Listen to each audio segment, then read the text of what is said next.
आया गया।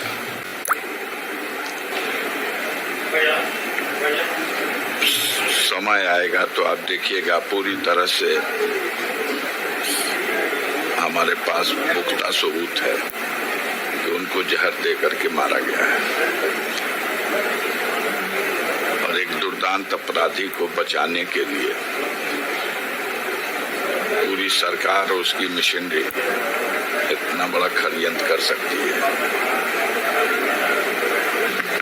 शर्म ही नहीं है। सब कुछ पटल पर है। सिर्फ एक बात पूछ लीजिएगा कि 26 तारीख को मुख्तार अंसारी को जो न्यायिक अभिरक्षा में बांदा कारागार में थे,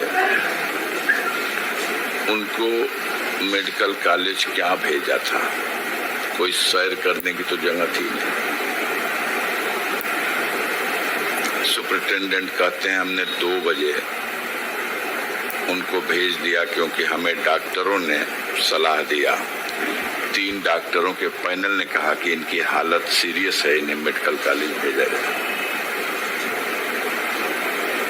मेडिकल कॉलेज में उनको 3 बजे 3:30 बजे वहाँ एडमिट किया गया। हम लोगों को एक टेलीग्राम पुलिस के माध्यम से रात में 3 बजे के बाद थाने से आके दिया गया, रेडियोग्राम है कि आप तत्काल मेडिकल कॉलेज बांदा पहुंचिए। मुख्तार अंसारी की हालत चिंताजनक है और उन्हें मेडिकल कॉलेज में सुपरिटेंडेंट जेल ने भर्ती कराया। हम लोग गए वहाँ, वो जेल में हॉस्पिटल में भर्ती थे। उनसे मिलने का बहुत मुश्किल के बाद 5 मिनट का मौका दिया गया और 5 मिनट की मुलाकात में पहली बात उन्होंने कही, उन्होंने पहले से भी मालूम था और उस दिन भी पहली बात यही कही कि भैया ये जहर जो हमको खिला दिए हैं सब, उसका असर इतना बढ़ता जा रहा है कि हम मूर्छित हो जा रहे हैं और मुझे बहुत बेचैनी है। मेरा पेट में इतनी गैस बन रही है और शरीर की शक्ति खत्म हो गई है। दर्द बहुत है। आज रात में मैं बहुत देर तक, हमें याद नहीं है, बेहोश हो गया था। ये लोग उसी अवस्था में मुझे हॉस्पिटल शिफ्ट कर दिए। यहाँ आने के बाद जब ट्रीटमेंट शुरू हुआ, ऑक्सीजन लगी और ये सब, तो मैं होश में आया।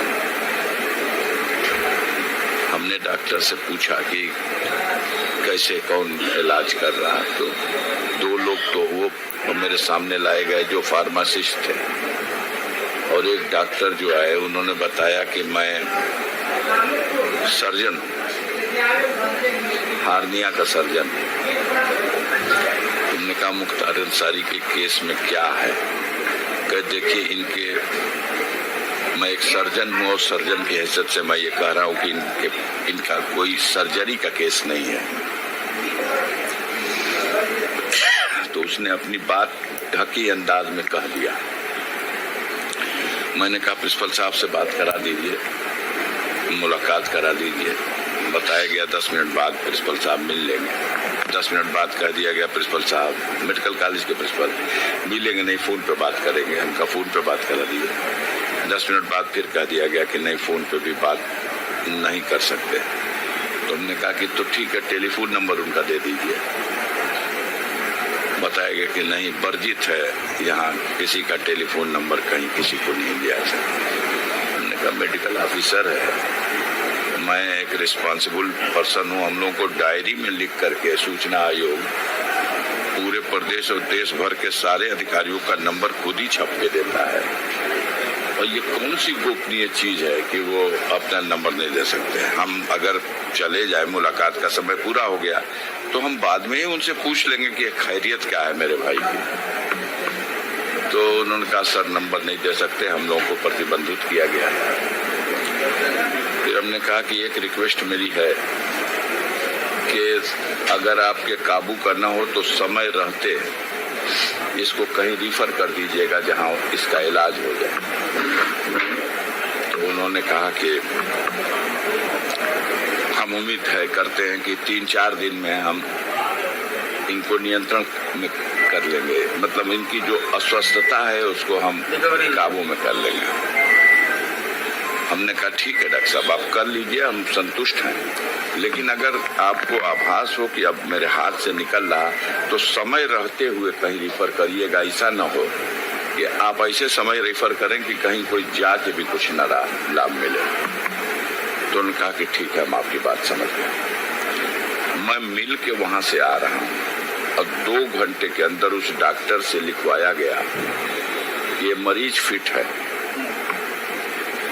जांच के नाम पर एक्सरे और अल्ट्रासाउंड, न लीवर का टेस्ट हुआ न अमाशय का टेस्ट हुआ।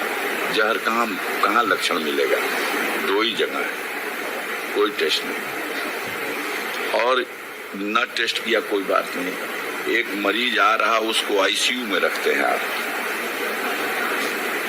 उसको किसी उंगली में ऑक्सीजन लगा है, किसी में नाक में वो, और कहाँ उसी दिन 11 घंटे के बाद वो बिल्कुल फिट है और उसी जेल में वापस गया है। तो न वो अपने पलंग पर बैठ सकता था और न पैरों पे खड़ा हो सकता था। उसको व्हील चेयर में डाल के डंगरा के चढ़ा दिए सब लोग।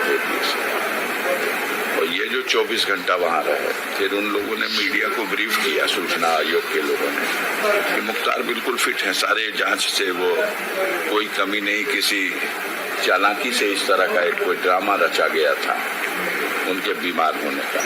कैसा ड्रामा? किसी के घर से तो एडमिट होने का ही नहीं थे, हॉस्पिटल ने एडमिट किया है। और अगर वो ड्रामा था तो 24 घंटे बाद जो कुछ हो गया ये क्या था? उसके ट्रीटमेंट का कुछ जो लाभ मिला, उन लोगों को शॉक हुआ कि ये तो बच गया है, हम लोग तो लास्ट स्टेज समझ के भेजे थे, तो बच गया, इसको फिर ले जाके इतना लॉस कर दिया। जो घटना हुई है उसी दिन 3:30 बजे उसने, लगभग 3:30, 2-4-5 मिनट आगे उसने अपनी बहू से फोन पे बात की है और अपने बेटे से भी बात की। आप उसकी आवाज देख लीजिए क्या है। ये नाटक है। और उसी आवाज में वो कह भी रहा है कि मेरी बॉडी मेरा साथ छोड़ रही है बेटा, मैं बैठने उठने लायक भी नहीं रह गया, मुझे बेहोशी आ जा रही है। कुछ देर बेहोश हो जाता था, फिर होश में आता था, और उसको नाटक माना जा रहा है। जब वो मुंह से खून फेंक दे रहा और मर जा रहा तो उसको आप ले जा करके हॉस्पिटल में नाटक करके फोर्स चारों तरफ लगा के और कि इलाज हम कर रहे हैं और उसको घोषित करा रहे हैं कि हार्ट अटैक हो गया। कहीं अगर भगवान है तो हम आप देखें या न देखें, वो तो देख रहा है कि कितनी निर्दय होकर के इन लोगों ने उस व्यक्ति को, वो हट्टा खट्टा गुड पर्सनालिटी का आदमी है, मुझसे 10 साल छोटा है, मैं उसका 10 साल बड़ा, मेरे सामने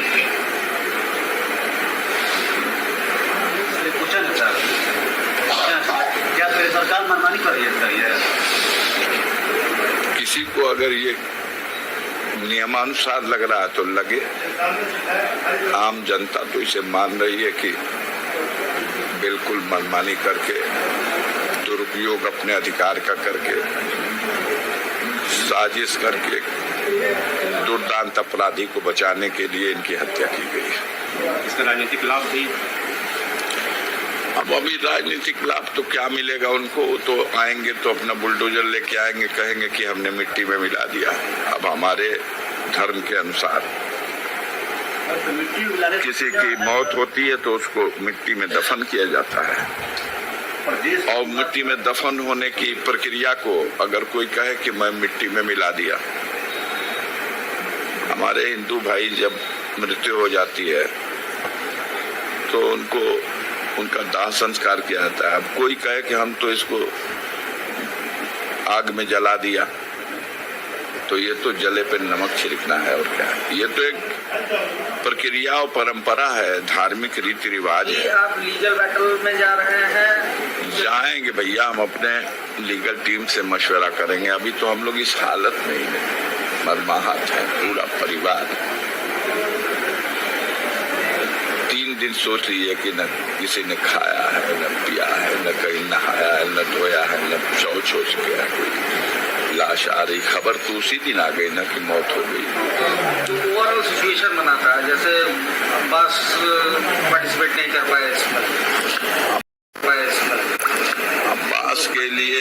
अब्बास के लिए जेल में है, नियम है कि पेरोल मिलना चाहिए, तो पेरोल शासन दे सकता है, अब्बास को नहीं मिलेगी।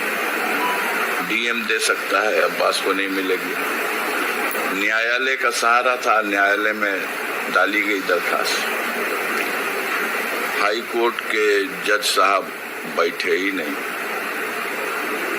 दूसरे जज के यहाँ फाइल गई तो उसने कहा कि हम सिर्फ अपने न्यायालय की फाइलों को सुनवाई करेंगे, दूसरे जज की के यहाँ से ट्रांसफर जो आई हैं फाइलें उनको नहीं देखा नहीं। सुप्रीम कोर्ट में चीफ जस्टिस के यहाँ एक डाली गई अर्जेंट में कि बेंच में सुनवाई को न डाल करके अर्जेंट मैटर मान के इसको रात में ही सुनवाई करा ली जाए। तो चीफ जस्टिस साहब ने कहा कि वो उस नियम के अंतर्गत ये विषय नहीं आता, ये रिट लाइए और बेंच सुनेगा। तो मिट्टी तो आज हो गई, अब बेंच सुन करके भी क्या करेगा। अच्छा, ये जो परिस्थितियां बनी कि पत्नी भी नहीं आखिरी बार देख पाई, मुख्तार की बहू वो आई है अब्बास की पत्नी। अफशां के विरुद्ध पहले ही से वारंट है और वो इनाम भी घोषित कर दिया गया है। ऐसी परिस्थिति बनाई जा सकती है, ये भगवान न करे कि कभी किसी दुश्मन के ऊपर भी आए कि उसका सुहाग उजड़ जाए और वो अपने सुहाग का दर्शन भी न कर सके, किसी के ऊपर न आए। लेकिन हुआ ऐसा, क्योंकि अब वो जहाँ कहीं भी होगी हमारे धार्मिक रीति के हिसाब से अब 4 महीने की तो इद्दत पर आएगी। उसके बाद हो सकता है कोर्ट के सामने आए। वो अपनी एंटीसिपेटरी बेल के लिए हाई कोर्ट और सुप्रीम कोर्ट का भी दरवाजा खटखटाई है। देखिए, तमाम तरह कानून में विंडो होती है, इन्हीं विंडो से अगर उन्हें राहत मिल जाए तो ठीक है। यानी आज की स्थिति में सिचुएशन में तो यही है कि न्यायालय ने उनको बुलाया है, वारंट दिया है और इनाम घोषित कर दिया है। एक तो आपका लीगल बैटल का ऑप्शन है, दूसरा जो है आप चुनाव में भी जा रहे हैं।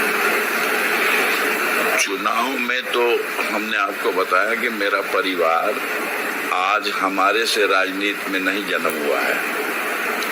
हम अपने पुरखों की उस विरासत को प्रयास करते हैं संभालने का।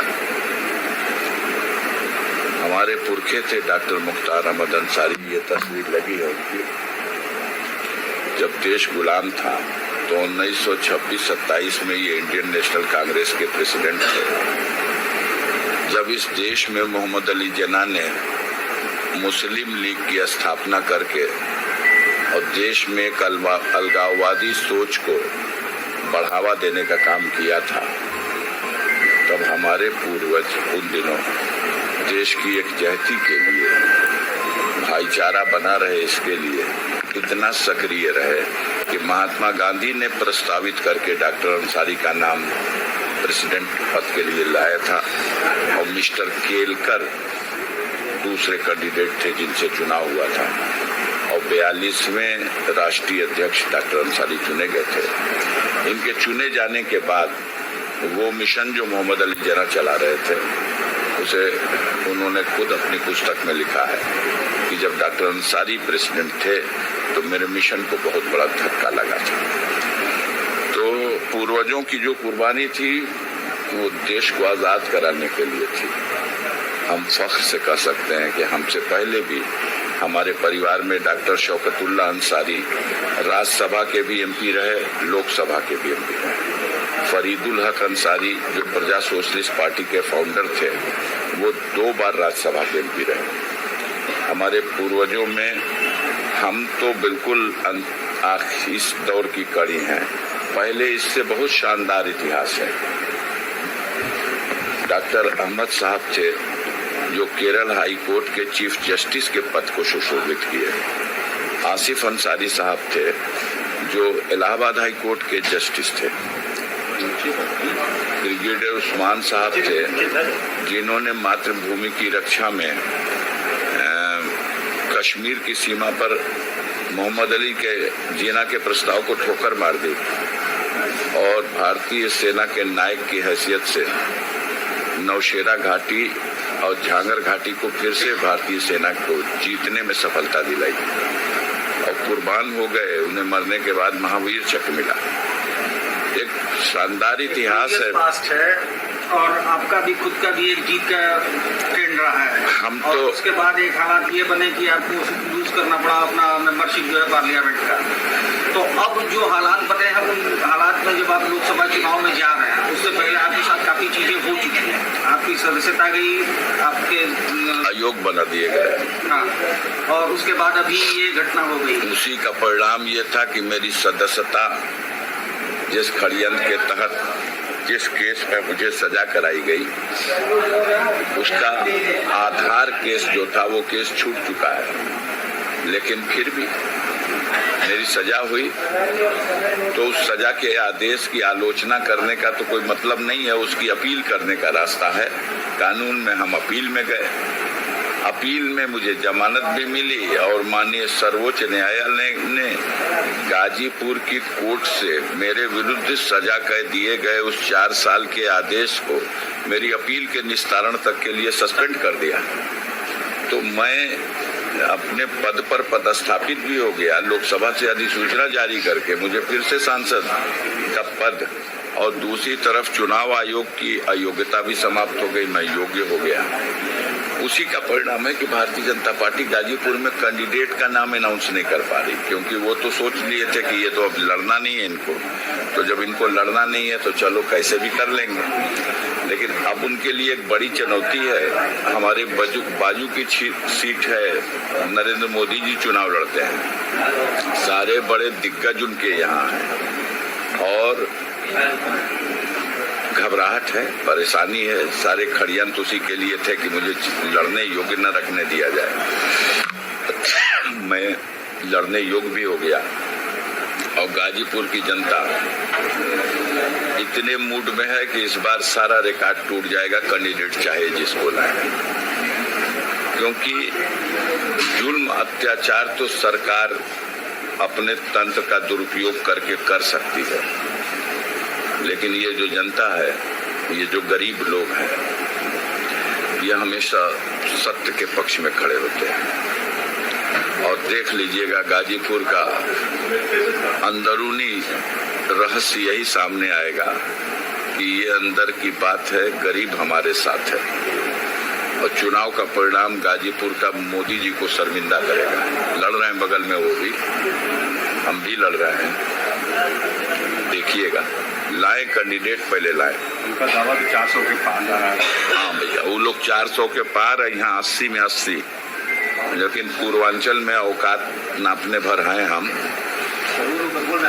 हाँ 370 बीजेपी का और 400 भैया एकदम चकाचक है, उनकी सारी गिनती सही है। लेकिन आप एको बार मत पूछिएगा कि जब आप 370 पा रहे हैं और के बाद 40 तो 30 तो पा रहे हैं, तो क्या जरूरत है जो आपको कह रहा था कि कटोरा लेके भीख नहीं मंगवा दूंगा तो असल बाप का बेटा नहीं, कहने वाला था कोई? कहाँ है? क्यों उसके चरणों में गिरे? क्या जरूरत है संजय निषाद को? क्या जरूरत है जिसको आप कहते थे कि ये परिवारवादी पार्टी है, चौधरी चरण सिंह के से शुरू हुई, उनके बेटे अजीत सिंह पे आई, उनके बेटे जयंत चौधरी पे है, आज जयंत चौधरी के चरणों में बैठने की क्या जरूरत है? अगर 400 के पार है तो नीतीश कुमार के लिए तो दरवाजा बंद था, लेकिन दरवाजा खुल कैसे गया? अगर 400 के पार का सवाल है तो चाहे उपेंद्र कुशवाहा हो, चाहे जीतन राम मांझी हो, ये क्या हो रहा है? एक तरफ नीतीश कुमार और दूसरी तरफ मोदी जी के हनुमान पासवान साहब। तो ये सब एक बात है कहने की। अंदर से उनको हकीकत मालूम है कि जो मिडिल क्लास वोट करके इनको सत्ता में लाता था, आज सबसे ज्यादा दुखी मिडिल क्लास है। इस महंगाई से, इस भ्रष्टाचार के दौर से, इस बेईमानी से आम जनता त्रस्त हो गई है। बेरोजगारी का आलम यह है कि मतलब जो हम लोग अक्सर देखते थे, कभी रात भोर में गाड़ी से निकल जाइए, आप लोगों को भी सफर करने का मौका मिला होगा, तो सड़क पे नौजवान दौड़ते हुए, रियाज बनाते हुए मिलते थे। दिखाई नहीं देते क्योंकि निराश हो गए, मायूस हो गए वो कि इस दौड़ और रियाज का कोई मतलब नहीं है, ये सरकार कोई सर्विस देने वाली नहीं है। लोकसभा चुनाव लोकसभा चुनाव में भी क्या समाजवादी पार्टी भी इस पर मुखर है? और चुनाव में देखिए, अभी हम लोग उस तरफ नहीं जा सके, हम सब मरमाहत हैं।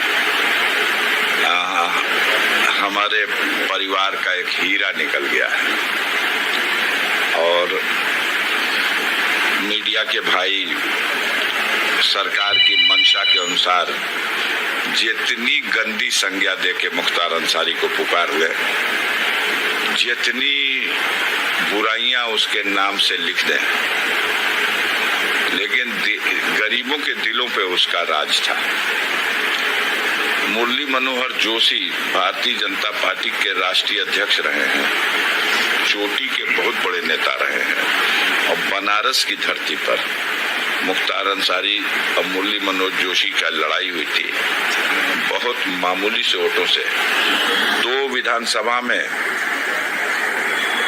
रोहनिया विधानसभा और सेवापुरी विधानसभा, दोनों जगह मुख्तार जीते थे और मुरली मनोहर हारे थे।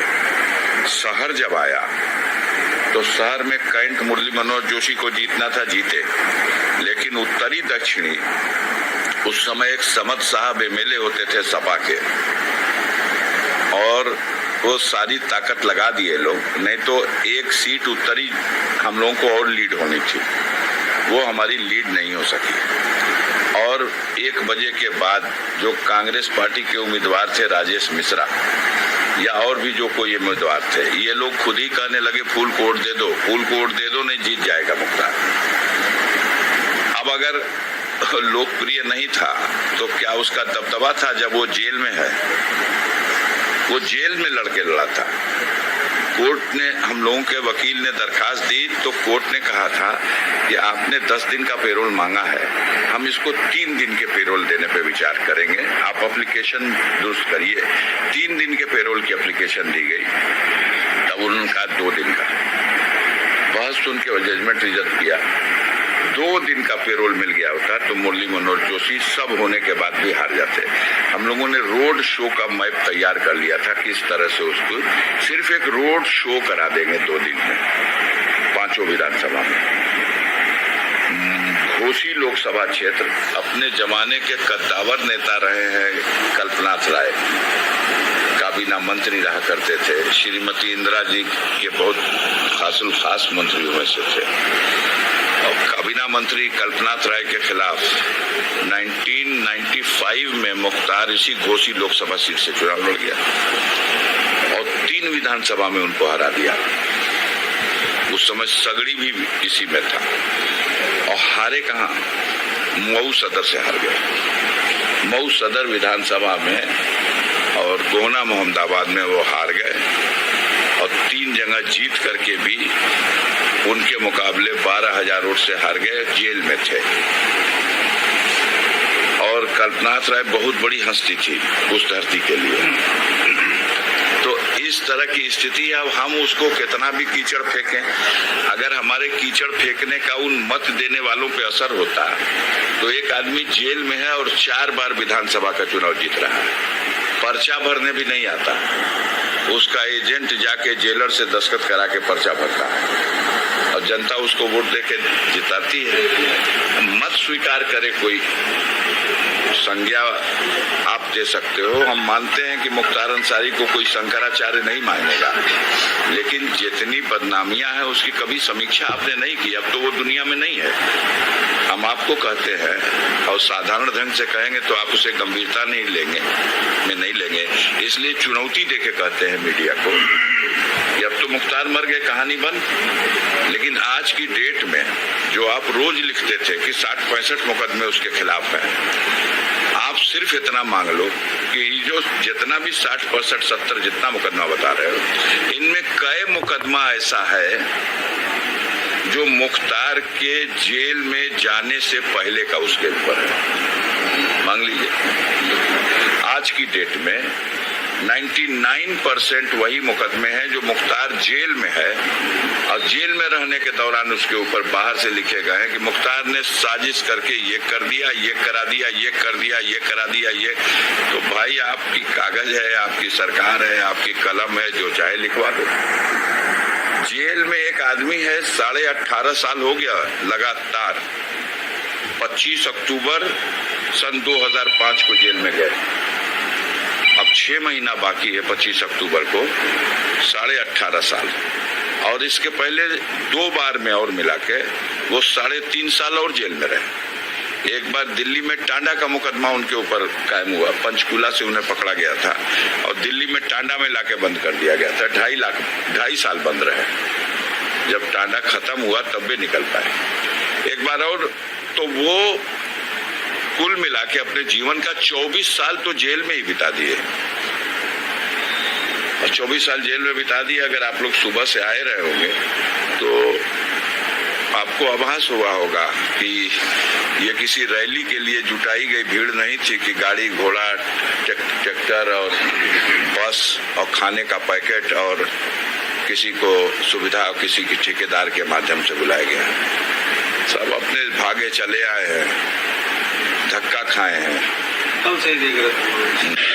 मंत्री जी, आपने एक बयान दिया जिसमें मुख्तार अंसारी को आपने क्रांतिकारी और गरीबों का मसीहा कहा है। इसको नहीं, देखिए, जिन गरीबों को उन्होंने मदद किया है वो मसीहा मानते हैं। जिन गरीबों की उन्होंने मदद किया था वो उनको मसीहा मानते हैं। ये बात मैंने कही। तो आपने क्रांतिकारी भी कहा था क्या? नहीं, मैंने कहा कि जिन गरीबों को वो मदद किए हैं सुख में दुख में, तो वो उनको मसीहा मानते हैं। अच्छा, अफजाल अंसारी हैं, उनके बड़े भाई, उनका आरोप है कि उनको जहर देके मारा गया और इसके पीछे जो है माफिया ब्रजेश सिंह को बचाने की साजिश है। और मुख्तार अंसारी उनके फोन पे भी कह चुके हैं कि देखिए, घटना दुखद है। ईश्वर के आगे किसी की चलती नहीं है। और जो मेडिकल रिपोर्ट आई है वो रिपोर्ट यही है कि हार्ट अटैक से है। जैसा कि बेटे उनके उम्र की डिमांड हुई कि मजिस्ट्रेटियल जांच का, तो उसमें सरकार के तरफ से मजिस्ट्रियल जांच के आदेश दे दिए गए हैं। जांच भी शुरू हो गई है। अच्छा, मुख्तार अंसारी के बड़े भाई अफजाल अंसारी का कहना है कि प्रधानमंत्री इस बार जो है 400 से पार नहीं हो पाएंगे। इसको किस तरह से देखते हैं? सरकार को लेकर उन्होंने तंज कसा है। देखिए, अब वो पॉलिटिकल मामला है और एक लक्ष्य लेकर के हम लोगों ने पूरे देश में आंदोलन शुरू किया है और 4 जून 400 पार रिजल्ट आएगा।